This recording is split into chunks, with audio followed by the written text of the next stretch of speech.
성령 안에서 기도하고 간구하다라는 말을 하십니다. 근데 그 17절 우리 읽은 17절에서는 또 성령의 검이라는 말이 나옵니다. 성령의 검, 하나의 말씀을 가지라라고 얘기하면서 성령 안에서 기도하라라는 말을 하죠. 그래서 그 성령은 곧 하나님의 말씀을 우리에게 주시는 영입니다. 그래서 성령 받으라 막 이렇게 해야 하는데 성령이 막 받고 던지고 하는 게 아니라 성령을 막 받아라 막 이렇게 하잖아요. 저희는 금요철야를 많이 인도를 해가지고 그런 찬양을 많이 했어요. 막 성령 받으라 그런 노래 있잖아요. 성령 받으라. 근데 이게 성령이 던지는 것도 아니고 그렇다고 받아지는 것도 아닙니다. 그리고 이게 뭐 귀신이 들어가는 것도 아니에요. 성령의 가장 큰 역할은 하나님의 말씀을 알도록 하는 겁니다. 그래서 이 말씀을 아무리 많이 읽더라도 하나님의 그 영으로 읽는 사람이 있는 반면에 하나님의 영이 아닌 그냥 인간의 생각대로 읽는 사람이 있는 거예요. 그래서 성경의 이 모든 말씀 중을 딱 이렇게 보면은 말씀들을 보면 과학적으로 그리고 현실에서 일어날 수 없는 일들을 담고 있잖아요. 하나님의 영이 들어가지 않으면 그것들을 다 제외하고 있습니다. 그러면은 착하게 살으라는 도덕책밖에 안 되는 거죠. 그래서 오늘 우리의 기도와 우리의 말씀 그리고 우리의 신앙 모든 것들이 바로 성령 하나님께서 우리에게 임하셔서 그 말씀을 통해서 우리에게 믿음을 주시는 거고요. 그리고 기도도 우리의 말씀을 가지고 기도를 하는 거예요. 우리의 기도가 어떻게 보면은 누구도 기도는 할 수 있는 겁니다. 모든 종교가 다 기도를 할 수 있는 거고요. 그리고 종교가 없는 사람도 기도를 사실 하고 있어요. 자기 암시를 걸고 마인드 컨트롤을 해서 살아가고 있는 게 모든 사람의 특징입니다. 그래서 사실 어떻게 보면 모든 사람이 기도를 한다고 하는 거예요. 근데 이 기도가 어떤 기도여야 되느냐라는 거를 오늘 얘기하고 있어요. 그래서 마귀를 대적하는 싸움, 그 전신갑주를 입는 가운데 가장 마지막이 바로 기도를 하라는 건데, 즉 다른 모든 사람들도 사실 기도를 하는데 너희들은 어떤 기도를 해야 되느냐라고 이 바울은 얘기하고 있는 겁니다. 그 기도의 근거는 여기 나오는 것처럼 성령의 검 하나님의 말씀을 가지고 성령 안에서 말씀 안에서 기도하고 깨어 구하기를 항상 힘쓰라라고 오늘 바울이 얘기하고 있죠. 그래서 이 교회가 일반적인 교회가 저희도 일반적인 교회지만 잘못 알려주는 게 뭐냐면 하나님 예수 그리스도를 믿게 되는 것이 무엇이고 그리고 믿은 후에 우리가 어떠한 싸움을 싸워야 되는지에 대한 이야기를 하질 않습니다. 일반적으로 이제 교회를 가면요, 새신자 교육을 많이 받잖아요. 새신자 교육 뭐 4주다 6주다 받고 우리 교회는 이런 교회다라고 그런 교육을 받고 나서 어떤 신자로서 이렇게 인정을 해줘요. 그런데 사실 교회가 말해야 될 것은 예수 그리스도를 믿는다는 것이 무엇인가부터 이야기를 해줘야 되는 거거든요. 예수 그리스도를 믿는다는 것은 우리가 성령 하나님께서 우리에게 오셔서 이 말씀을 깨닫게 해주셔서 믿음을 주시잖아요. 그러면은 믿음을 주신 후부터가 이제 시작인 겁니다. 이제 문제예요. 우리 군대 갔다 오신 분이 있죠? 군대 갔다 오신 분이 있는데 군대 가면은 이제 훈련소에 딱 들어가잖아요. 근데 훈련소에 딱 들어가서 훈련을 하면은 훈련소가 딱 끝나면 군생활 다 한 것처럼 보여지죠. 안 그래요? 훈련소가 딱 마치면 야 이제 우리 군생활 이제 다 했구나. 근데 이제 자대로 배치된 다음부터가 진짜 군생활이거든요. 마찬가지로 가나안 땅에 갔어요. 근데 간 다음부터가 문제잖아요. 근데 많은 이스라엘 백성들이 그 모세를 통해서 하나님이 가나안 땅으로 이렇게 보내실 거야 해가지고 말을 하니까 그 사람들이 잘 모르잖아요. 가나안 땅이 어딘지도 모르고 그리고 하나님이 왜 우리를 인도하는지도 모르고 노예로 살다가 갑자기 자유를 얻는 건 좋은데 어떻게 거기서 사는지도 아무 개념이 없었어요. 모세도 없었고. 근데 하나님께서 애굽을 치셔가지고 떠날 수밖에 없었잖아요. 애굽을 치시니까 이 이스라엘 백성들이 야 진짜 하나님이 있나 보다. 하나님이 계시나 보다 해서 이제 하나님이 가나안 땅에 모든 걸 세팅을 다 해놓으신 줄 알았어요. 세팅 다 해가지고 그냥 가나안 땅에 들어가서 살면 되나 보다 했는데 가나안 땅에 정작 들어가니까 이거 그때부터 시작인 거잖아요. 이제 싸워야 되는 거예요. 마찬가지로 우리가 예수 그리스도를 통해서 세례를 받은 후부터 그 다음부터 가나안 땅에 들어가서 이제 싸우는 거란 말이에요. 그러니까 저와 여러분들이 예수 그리스도를 믿었습니다. 행복합니다. 막 그러잖아요. 교회에서 축복이 있을 겁니다. 복이 임하고 잘 될 겁니다. 하나님이 지켜주십니다. 했는데 직접 우리가 싸워야 될 싸움 현장에 들어가 보면은 이게 힘든 거예요. 그러니까 오늘 그 싸움의 현장을 오늘 하나님께서 얘기하시면서 이 가나안 땅, 네가 이제 믿음 후에 들어갈 그 땅에서는 이제 뭐를 해야 되냐? 애굽처럼 나일강에서 오는 그런 풍부한 물도 없고, 그리고 거기 농사지을 땅도 그렇게 부족하고, 그리고 거기는 비가 오지 않기 때문에 나만 바라봐야 된다고 하나님께서 직접 얘기를 하세요. 그게 어디냐면 신명기 11장에 있습니다. 우리 신명기 11장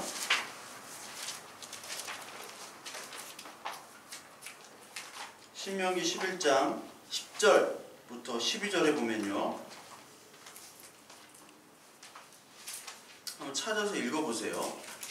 내가 들어가 차지하려 하는 땅은 내가 나온 애굽 땅과 같지 아니하니 거기에서는 너희가 파종한 후에 발로 물대기를 채소밭의 댐과 같이 하였거니와 너희가 건너가서 차지할 땅은 산과 골짜기가 있어서 하늘에서 내리는 비를 흡수하는 땅이요 내 하나님 여호와께서 돌봐주시는 땅이라. 연초부터 연말까지 내 하나님 여호와의 눈이 항상 그 위에 있느니라. 가나안 땅은 하나님이 돌봐주시는 땅이라고 그랬어요. 근데 애굽은 하나님이 돌봐주시지 않더라도 나일강 그 큰 강이 있고요. 그리고 목축지도 있고 목초지도 있고 그리고 농사를 지을 수 있는 땅이었단 말이에요. 근데 가나안 땅은 산이 많아요. 우리나라처럼 산이 많습니다. 그렇다고 우리나라처럼 이렇게 숲으로 되어 있는 산이 아니라 대부분 다 돌산이에요. 땅도 없고 농사 지을 수도 없고 비도 안 옵니다. 거기는 비도 안 오면 우리나라처럼 비가 이렇게 많이 오지 않습니다. 그러니까 애굽 땅과 같지 않으니까 너희들은 하나님 여호와만 봐야 된다. 그리고 내가 돌봐주는 땅이다라고 얘기를 하는 거예요. 즉 이스라엘 백성들은 그 전까지는 기도할 필요가 없었습니다. 하나님도 몰랐거니와 기도할 필요가 없었어요. 왜냐하면 애굽에 있는 모든 풍성한 것들을 그냥 누리면 됐으니까. 물론 노예였어요. 근데 어떤 노예였습니까? 죄의 노예, 인간의 노예였잖아요. 그러니까 모든 제국들은 이 세상에 있는 모든 제국들은 노예 제도를 소유해야 돼요. 그렇죠? 모든 노예 제도를 소유합니다. 그래서 모든 다민족 국가의 노예들을 다 사가지고 오거나 잡아가지고 와서 그들을 용병으로 쓰든지 노예로 써요. 그래서 이스라엘 백성들은 거기서 노예로 살았어요. 노예로 살면서 한 가지는 뭐냐? 그래도 먹고는 살았다는 거예요. 먹고는. 근데 하나님을 찾을 수가 없었죠. 너무 풍성하다 보니까. 근데 이 땅은 하나님을 찾지 않으면 살 수 없는 땅으로 하나님이 인도하신다.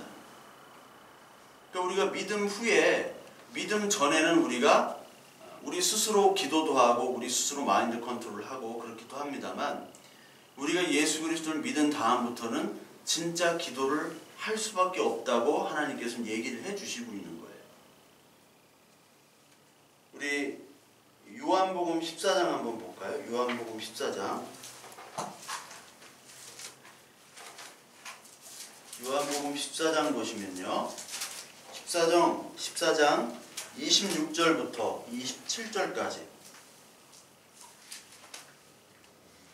보혜사 곧 아버지께서 내 이름으로 보내실 성령, 그가 너에게 모든 것을 가르치고 내가 너에게 말한 모든 것을 생각나게 하리라. 평안을 너에게 끼치노니 곧 나에게 평안을 너에게 주노라. 내가 너에게 주는 것은 세상이 주는 것 같이 아니하니라. 너희는 마음에 근심하지도 말고 두려워하지도 말라. 예수 그리스도께서 이 제자들에게 뭐를 약속하시냐면, 내가 간 후에 보혜사 곧 성령께서 오셔서 너에게 가르치고 내가 너에게 말한 모든 것들을 생각나게 하겠다라고 얘기를 하시는 거예요. 그러니까 성령 하나님은 우리에게 이 하나님 예수 그리스도께서 하신 말씀을 생각나고 알 수 있도록 해주시는 영입니다. 하나님이에요. 그래서 예전에는 우리가 무엇을 구할지를 몰랐어요. 우리가 구할 수 있는 건 뭡니까? 일반적으로 구할 수 있는 게 뭐예요? 나 잘 되는 거, 건강한 거, 그리고 우리 가족, 우리 자녀들 잘 되는 거, 그거예요. 다 그거 기도하면은 이제 뭐 더 할 게 없는 거예요. 일반적인 종교와 일반적인 모든 사람은 다 그렇게 기도를 합니다. 예전에도 그랬어요. 그런데 이제는 예수 그리스도를 만나면, 성령을 통해서 이 하나님의 말씀을 깨닫게 되면 이제 다른 기도를 한다는 거예요. 다른 기도. 그 기도 말고도 다른 기도를 할 수 있다는 겁니다. 그게 요한복음 16장에 나옵니다. 요한복음 16장 20절. 예전에는 너희가 기도하지 못했다. 그러나 이제 내 이름으로 너희들은 기도를 하라.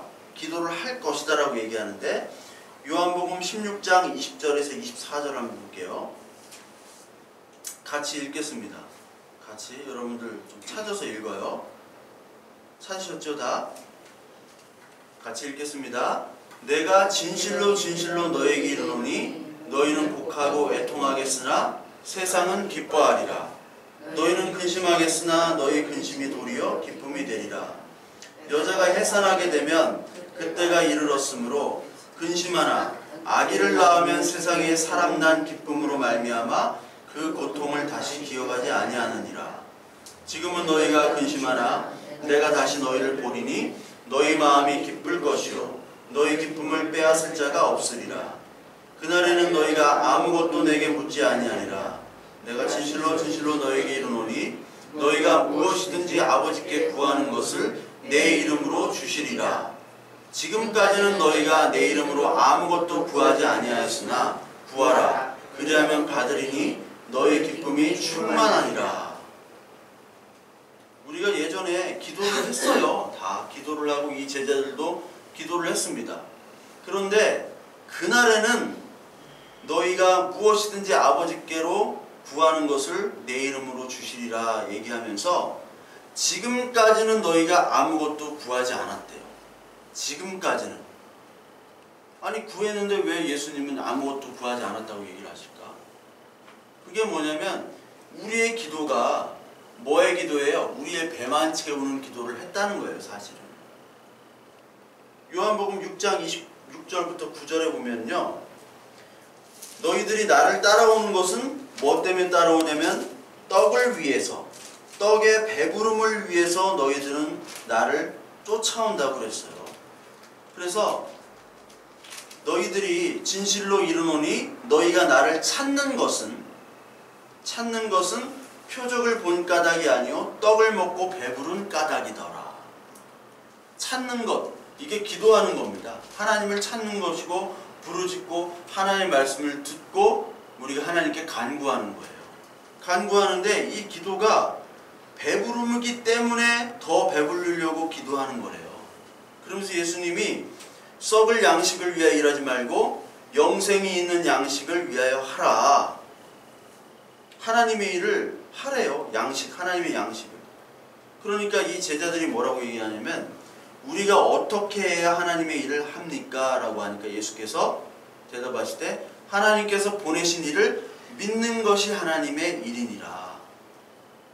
하나님의 일을 어떻게 합니까? 하나님의 일을 믿는 거야. 하나님의 보내신 나를 믿는 거야. 어떻게 믿어요 우리가? 하나님의 말씀으로 믿는 건데 믿음은 어떻게 들어옵니까? 아까도 말씀을 드렸듯이 성령에 의해서 들어오는 거잖아요. 성령. 그러면 썩지 않는 것을 위해서 너희들이 일해야 되는데, 그리고 하나님의 일을 하는 것이 바로 믿는 것인데, 그러려면 성령 하나님께서 이 말씀을 깨닫도록 해 주셔야 되잖아요. 그럼 우리가 구해야 될 것, 먼저 구해야 될 것은 뭡니까? 성령을 구하는 거예요. 성령 구하기. 성령을 우리가 하나님께 구해야 됩니다. 하나님, 내가 하나님의 말씀을 알질 못합니다. 믿고 싶습니다. 성령을 나에게 허락하여 주시옵소서. 지금까지는 성령을 구하지 않았어요. 지금까지는 내 배만 채우면 됐습니다. 교회 나오면서도 내 배만 채우는 기도를 하면요, 그건 아직 성령을 모르는 사람이에요. 내 배만 채우는 기도하면은요, 뭐 한 1분 하면은 더 할 게 없잖아요. 그러면 하나님 자식 잘 되게 해주세요, 잘 되게 해주세요, 잘 되게 해주세요 하면 계속 이게 중언부언하는 기도가 되어버립니다. 그래서 하나님께서 오늘 원하시는 것은 성령 하나님을 기도함으로 말미암아 이 말씀을 깨달아서 네가 가지고 있는 하나님에 대한 개념, 믿음에 대한 개념, 이 세상에 대한 개념, 너에 대한 생각들을 다 바꿔버리라는 거예요. 하나님의 말씀과 하나님의 뜻이 없는 기도는 인간적인 생각밖에 없는 거예요. 그래서 내가 고난이 있으면 하나님이 벌 주신다고 생각하고, 내가 조금 잘 되면 하나님께서 나를 칭찬해 주시고 나에게 복을 주신다고 착각하는 그런 사람이 되어버리는 거예요. 우리 예레미야 29장 한번 볼게요. 예레미야 29장. 예레미야 29장 12절부터 13절까지.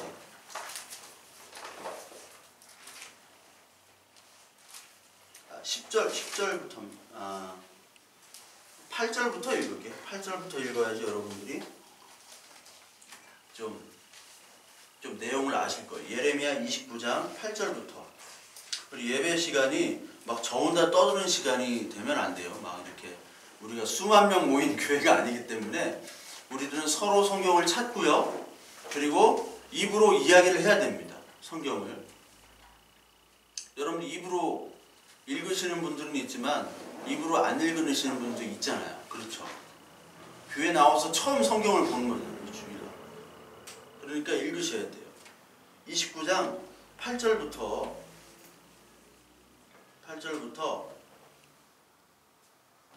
14절까지입니다. 예레미야 29장 8절부터 14절 같이 읽을게요. 천천히. 만군의 여호와 이스라엘의 하나님께서는 이와 같이 말하노라.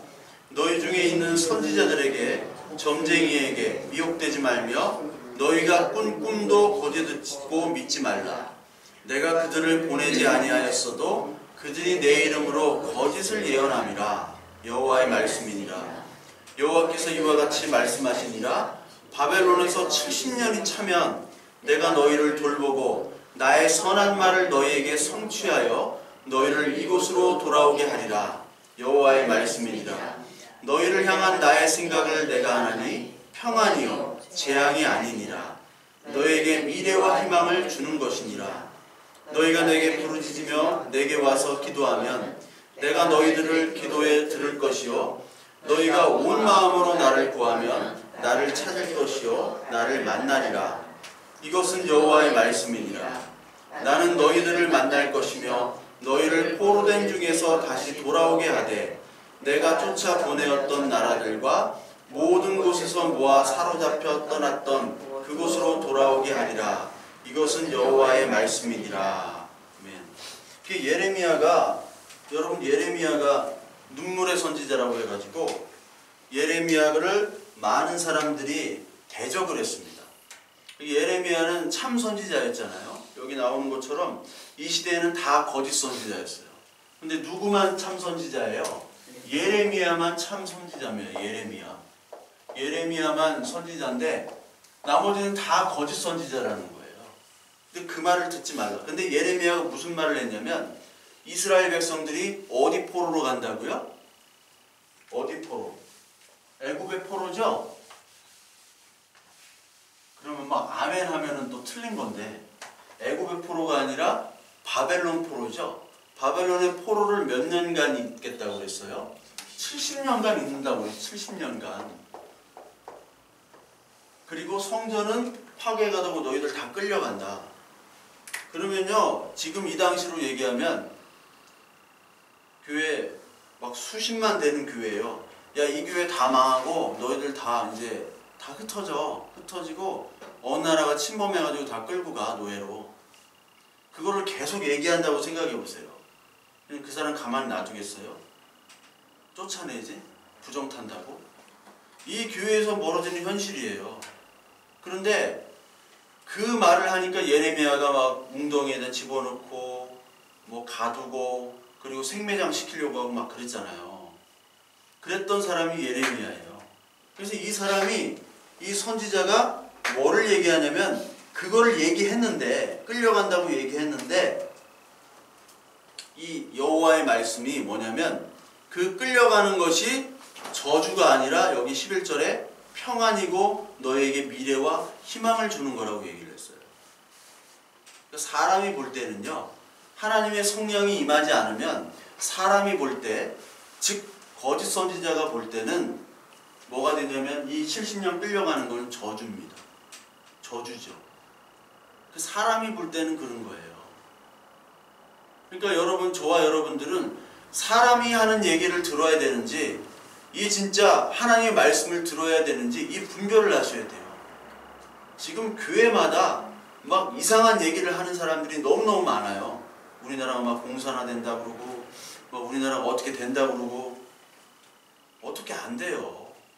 그 어떻게 된다 하더라도 우리는 하나님의 나라잖아요. 근데 그런 식으로 막 몰아가는 사람들이 교회 돌아다니면서 막 모든 사람들이 아멘 해요. 왜 그렇게 하고 있는지 모르겠어요.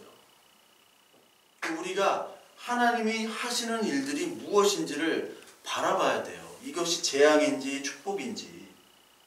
우리에게는 이 70년 끌려가는 것은 하나님의 축복이고 미래라고 그랬어요. 왜냐하면 너희들을 살려야 되기 때문에 너희들을 다시 죽여야 돼요. 부활하려면 어떻게 해야 돼요? 죽어야 되는 겁니다.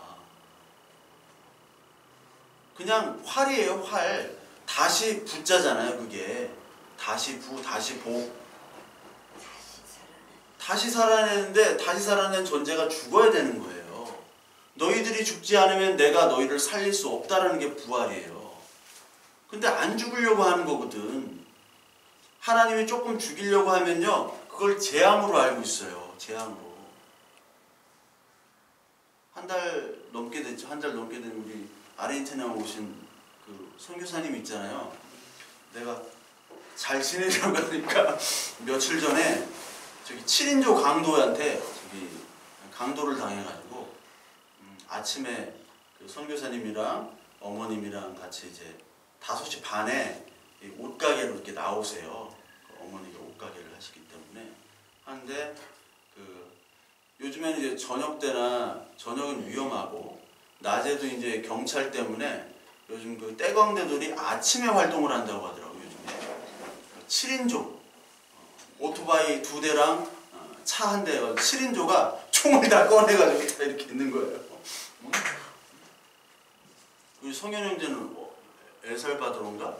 거기 살았잖아. 잠깐. 남미 쪽은 중남미는 다 이렇게 총을 휴대하고 다니니까 미국도 봐봐요. 살 나라가 못 됩니다. 여러분. 우리나라가 최고 좋은 나라예요. 유럽은 폭탄 테러하죠. 미국은 총 가지고 장난하죠. 장난이 아니라 다 죽이죠. 그 7인조한테 7명이 총을 들이대봐요. 그게. 그 어머니 그 선교사님도 권총강도를 한 3-4번 만났어요. 지금까지. 근데 또 만났는데 뭐 다 뺏겼어요. 그러면 얼마나 기분이 나빠요. 얼마나 기분이 나빠요. 이거 하나님의 일을 한다고 하는데 이거 권총 강도나 만나고 이게 재수없네. 이거 재앙이네. 그렇게 보여질 거란 말이에요. 그런데 하나님의 성령이 임하면요, 그거조차도 하나님께서 만들어가는 역사잖아요. 하나의 과정입니다. 그걸로 보실 수가 있는 거예요. 하나님의 성령이 임하면. 이스라엘 백성들은 70년간 끌려가는 것이 미래와 희망이에요. 미래와 희망. 그걸 하나님께서 보여주시려고 하는데 인간의 마음은 그게 아니죠. 하나님의 성령이 아니면 이걸 설명할 수가 없어요. 재앙밖에 안 되는 거예요. 호세아서 6장에도 똑같은 말씀이 있습니다. 호세아 6장 1절부터 3절을 보면 오라 우리가 여호와께로 돌아가자. 여호와께서 우리를 찢으셨으나 도로 낮게 하실 것이요 우리를 치셨으나 싸매어 주실 것임이라. 여호와께서 이틀 후에 우리를 살리시며 셋째 날에 우리를 일으키시리니 우리가 그의 앞에서 살리라. 그럼 우리가 여호와를 알자. 힘써 여호와를 알자. 그의 나타나심은 새벽을 빛같이 어김없이 비와 같이 땅을 적시는 늦은 비와 같이 우리에게 임하시느니라 하니라. 하나님께서 우리를 찢기도 하시는 겁니다. 왜? 우리를 낮게 하시고 우리를 싸매기 위해서 찢으시는 거예요. 아니 하나님 안 찢고도 좀 우리를 좀 보호해 주시고 우리를 낮게 해 주실 수 없습니까? 안 된다는 거예요. 그건. 성경은 안 된다고 얘기하는 거예요. 다른 종교나 다른 일반 세상은 안 찢어도 돼 하는데 하나님 이 성경의 말씀은 찢어야 된다는 거예요. 그만큼 우리가 얼마나 악하고 틈만 있으면 우리는 하나님을 벗어나려고 해요. 틈만 있으면.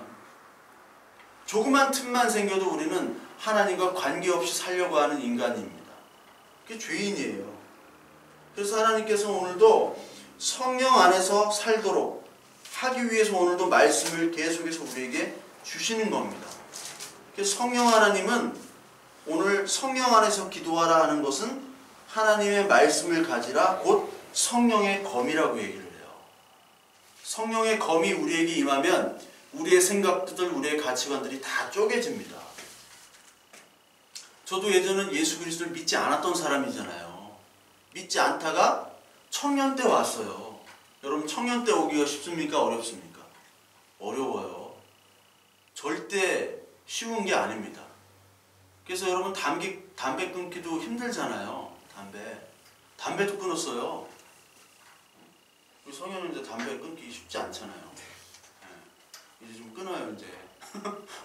그게 사람 마음으로 끊어지는 게 아닙니다. 사람이 되질 않아요.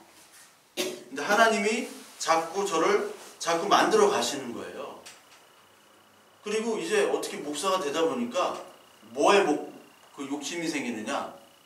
내가 담임을 어느 좀 번듯한 교회 상가 말고 좀 이렇게 번듯한 교회 담임을 해가지고 이제 교회를 해가지고 이제 좀 키워야겠다. 그런 욕심이 생기더라고요. 근데 지금은 그런 욕심을 낼 수가 없는 자리로 만들어주세요. 옛날에는 그런 직장 개념으로 막 생각이 돼요. 진짜 그랬어요. 직장 개념으로.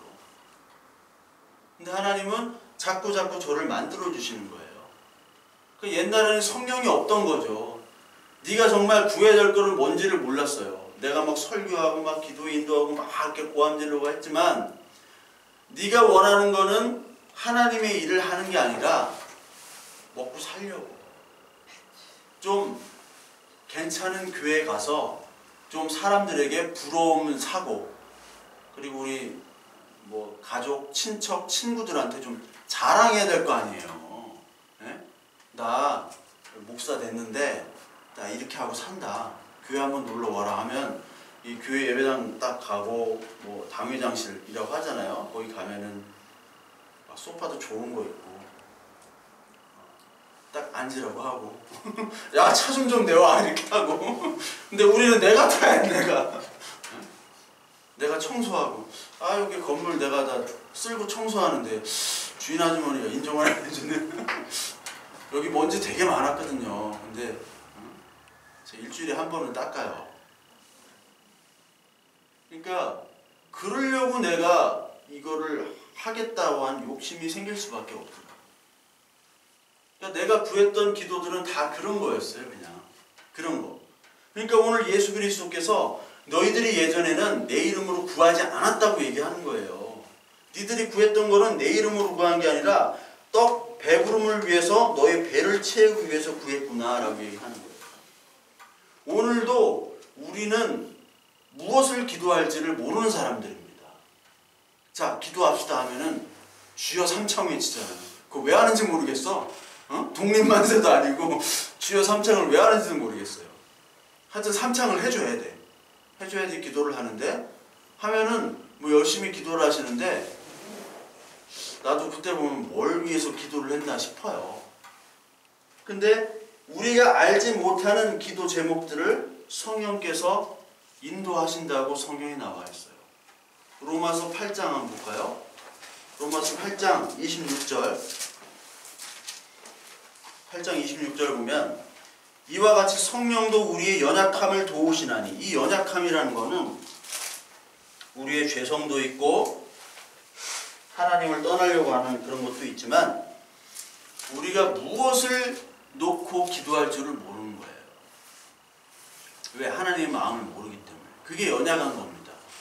그냥 잘 먹고 잘 살게만 해주세요. 그 기도를 할 수밖에 없는 우리의 연약함을 얘기하는 거예요. 우리는 마땅히 기도할 바를 알지 못하나 오직 성령이 말할 수 없는 탄식으로 우리를 위하여 친히 간구하시느니라. 마음을 살피시는 이가 성령의 생각을 아시나니 이는 성령이 하나님의 뜻대로 성도를 위하여 간구하심이니라. 성령께서 탄식으로 친히 간구를 한대요. 하나님, 우리 성령께서 이렇게 우리의 기도 제목을 바꿀 수 있도록 하나님 나에게 성령을 허락해 주세요. 이 기도를 하면요, 하나님은 반드시 들어주세요. 이게 제 말이 아니라 누가복음 11장에 나오는 말씀입니다. 누가복음 11장 볼게요. 11장 13절.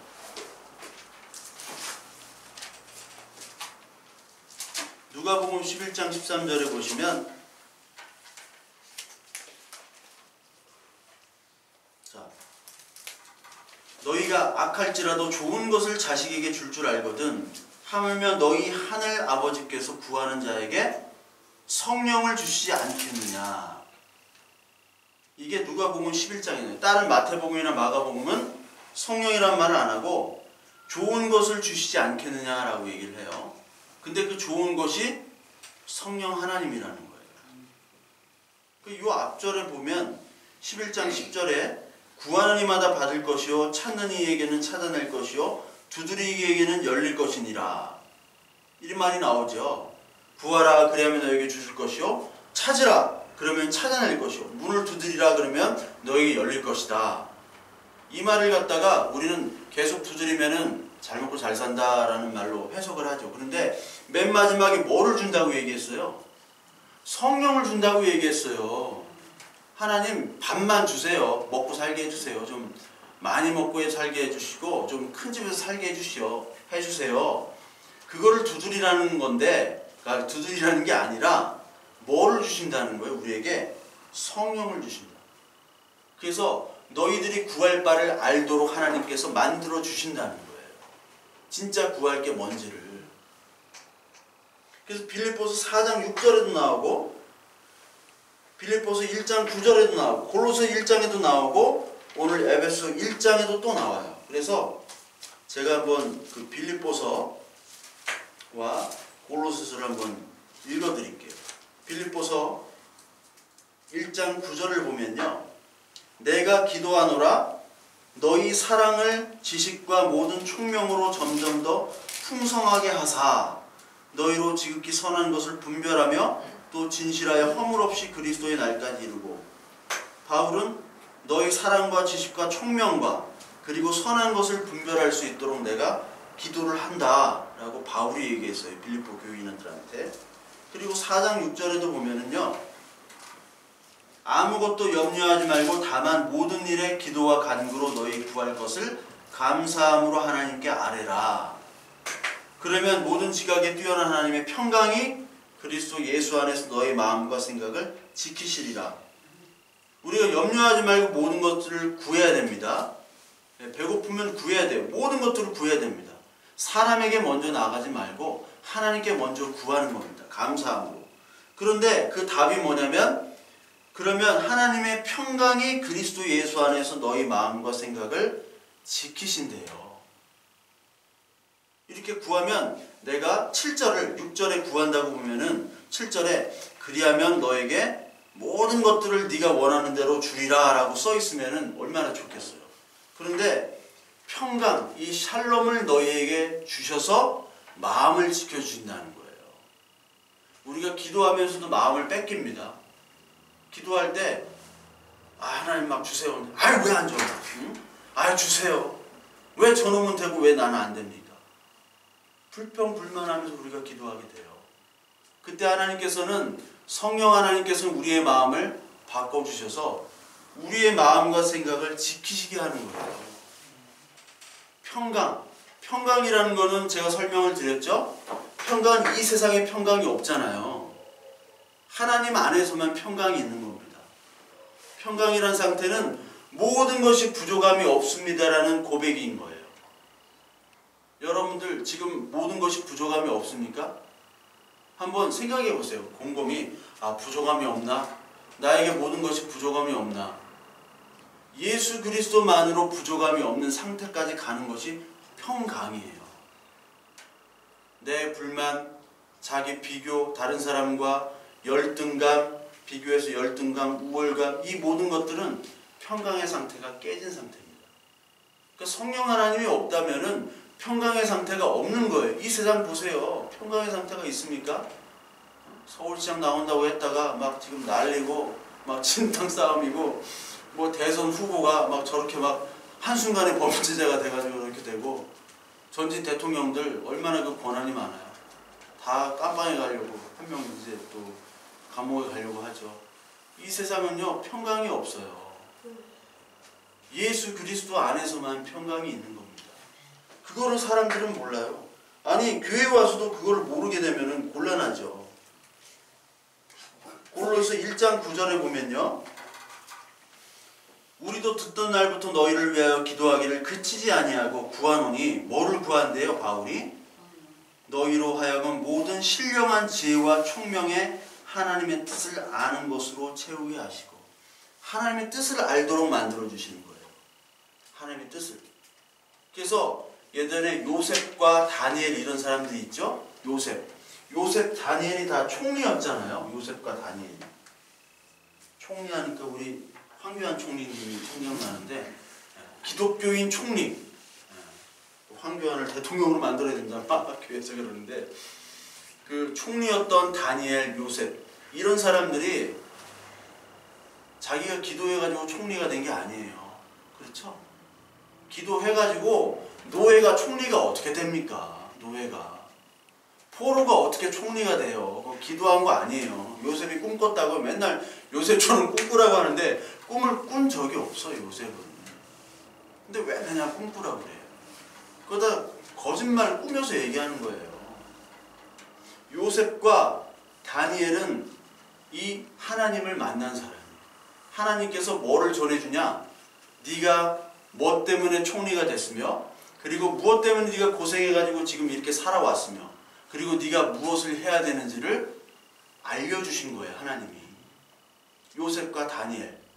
그 요셉은 뭐를 위해서 그 총리가 됐습니까? 그 야곱 이스라엘 백성들을 구원하기 위해서 먼저 간 거예요. 그냥 쓰임 받은 거예요. 그리고 자기의 그 무덤 그 미라로 만든 거 그거를 어디로 가지고 가라고 그래요? 가나안 땅으로 가지고 가라고 그러죠. 아니 요셉이 벌써 알았어. 가나안 땅으로 갈 거를 벌써 알았어요. 어떻게 알았어요? 점쟁입니까? 하나님이 알려주신 거예요. 요셉에게 특별히. 왜? 구원하라고. 이스라엘 백성들을 구원하라고. 그뿐이에요. 총리직은 아무 의미가 없습니다. 요셉에게. 근데 우리는 막 수련회 가면 총리가 되라고 하잖아. 막 요셉처럼. 다니엘도 다니엘 9장을 보면요. 다니엘서 9장 1절부터 20절을 제가 쭉 읽어봤어요. 읽어봤는데 다니엘이 기도를 하게 되는데 어떤 기도를 하냐면 그 민족 이스라엘 백성들의 죄악에 대해서 기도를 해요. 용서해달라고. 용서해달라고 이렇게 기도를 합니다. 하나님 우리가 이렇게 죄를 졌으니까 하나님이 이렇게 벌하시는군요. 용서해주세요. 기도를 하니까 하나님이 뭐를 주시냐면 가브리엘 천사를 통해서 환상을 주는데 그 환상이 뭐냐면 앞으로 어떻게 될 일과 나중에 예수 그리스도를 통해서 너희들이 언약이 예수 그리스도를 통해서 오신다라는 말씀을 구장을 해주세요. 저 후에 얘기를 하는 거예요. 그렇게 기도를 했으면 눈에 가시적으로 보여주는 것을 하나님께서 주셔야 되는데, 네가 해야 될 일과 네가 볼 것들, 그리고 앞으로 이 민족이 어떻게 되고 언약이 어떻게 이루어지는 것을 이 다니엘을 통해서 보여주시는 거예요. 오늘 전신갑주를 입으라 하면서 이 기도와 간구를 항상 하고 기도를 힘쓰라, 이 말씀으로 기도하라, 이 말씀은요, 하나님께서 너희들 지금 살아가는 게 네가 누군지, 무엇을 하며 사는지, 앞으로 어떻게 되는지 그것들을 하나님께서 알려주시려고 기도하라는 거예요. 사탄은요, 저와 여러분들이 지금 가정이 있지요, 직장이 있죠, 거기서 그냥 밥이나 먹고 그냥 죽어 하는 게 사탄입니다. 근데 하나님의 영이 임한 사람들은요, 지금 있는 가정 여러분 좋습니까? 좋은 분도 있으시죠. 근데 안 좋은 분들이 태반이잖아요. 네, 안 좋은 분이 태반이에요. 부부 간의 관계, 자식 간의 관계, 친구와의 관계. 인간이 그럴 수밖에 없어요. 왜냐하면 다 죄인끼리 만나는 겁니다. 그리고 내가 그냥 살다가 가는 그런 사람이 아니라, 네가 이 가정과 직장에서 네가 무엇을 하고 왜 하나님이 이곳에 너희를 인도하고 거기서 박아놨는지를 하나님께서 설명해 주시는 거예요. 성령으로. 마치 요셉과 다니엘처럼. 총리가 그 일이 아니라 너에게 할 일이 하나님께서 주시는 거예요. 할 일을. 저와 여러분들이 가정이 있고 직장이 있고 하는 모든 사람을 만나는 사람마다 하나님께서 인도해 주셨다는 믿음이 있으셔야 돼요. 하나님이 우연이 아니라 필연적으로 이 사람을 만나게 해주셨다라는 거예요. 그렇다면 나는 왜 이런 집에 있고 이런 환경에 있고 처해 있는가? 뭘 하시기 위해 하는가? 그것을 하나님 알려주세요 기도하면요, 하나님께서 우리의 마음과 생각을 지켜주실 뿐만 아니라 하나님의 말씀을 통해서 거기에 믿음을 주십니다. 믿음을. 이 사람들이 다 믿음이 없던 사람들이에요. 성경에 나오는 사람들이. 특별한 사람들이 아닙니다. 하나님께서 알려주시게 되어 있어요. 왜 인도를 했는지. 그래서 이 바울이 예전에는 어떤 사람이, 성령이 없는 사람이잖아요. 교회를 핍박했던 사람. 그런데 이 사람이 복음의 비밀을 이야기하는 사람은 바뀌었잖아요. 바울도 바뀌었습니다. 그래서 바울은 뭐를 기도를 해주냐? 19절부터 우리가 20절 읽은 것처럼 복음의 비밀을 담대히 알 수 있도록, 알릴 수 있도록 너희들이 나를 위해서 기도를 해줘라고 얘기를 해요. 바울이 야 추우니까 나 좋은 옷도 사주고 뭐 헌금도 많이 들어올 수 있게 기도해줘라고 얘기를 안 합니다.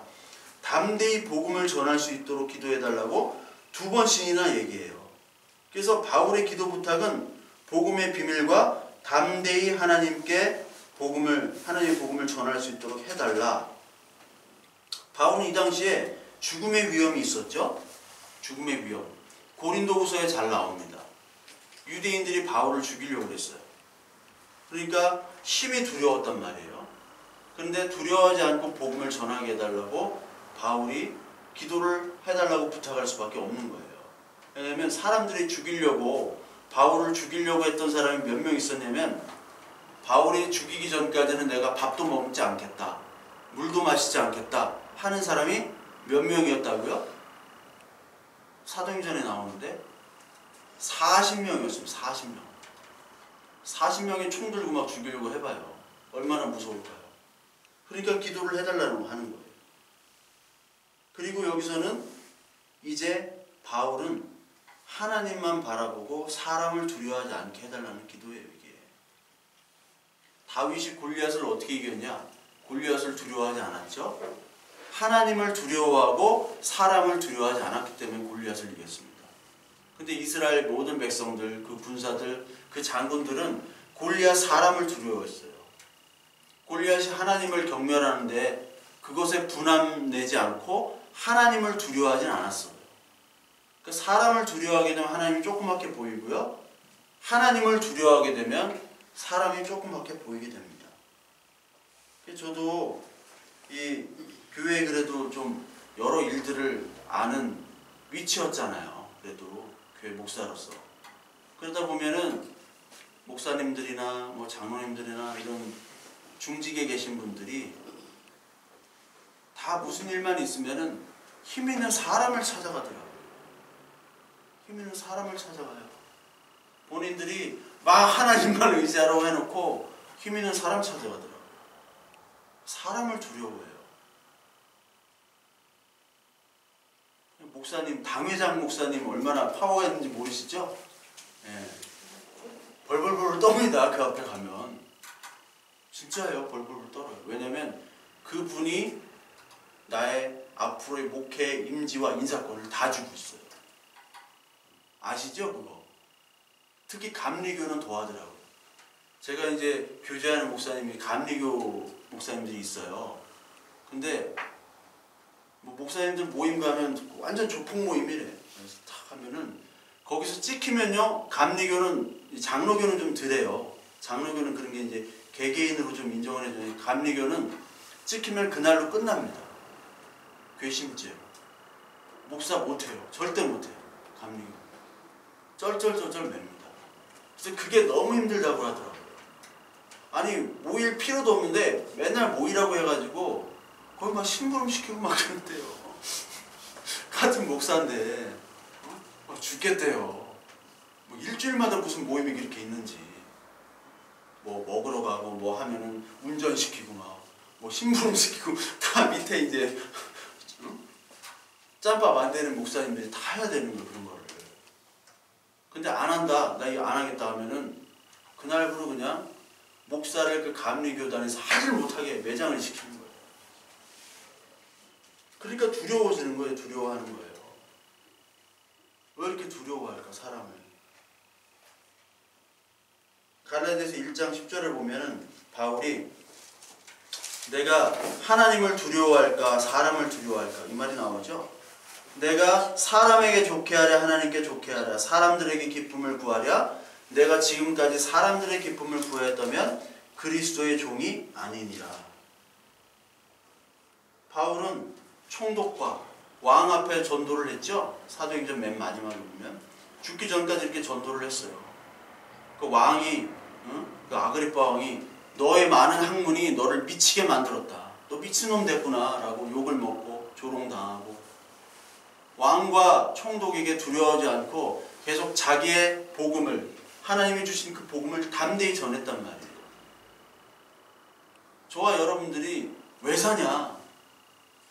우리가 사는 걸 언제 죽을지 모르잖아요. 왜 사냐?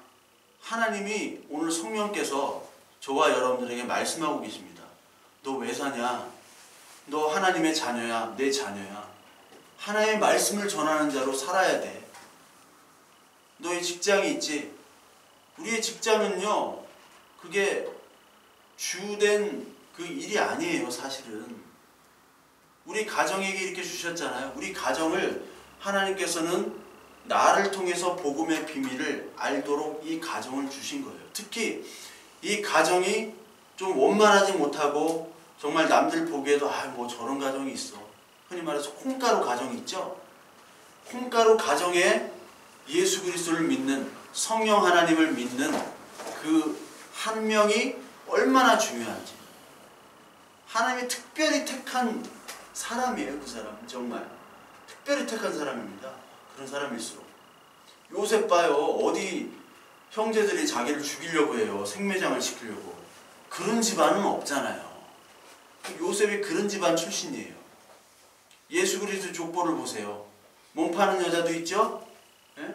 그리고 이방인 여자죠. 그리고 뭐 다 하나님을 떠났던 그런 왕족 집안들이죠.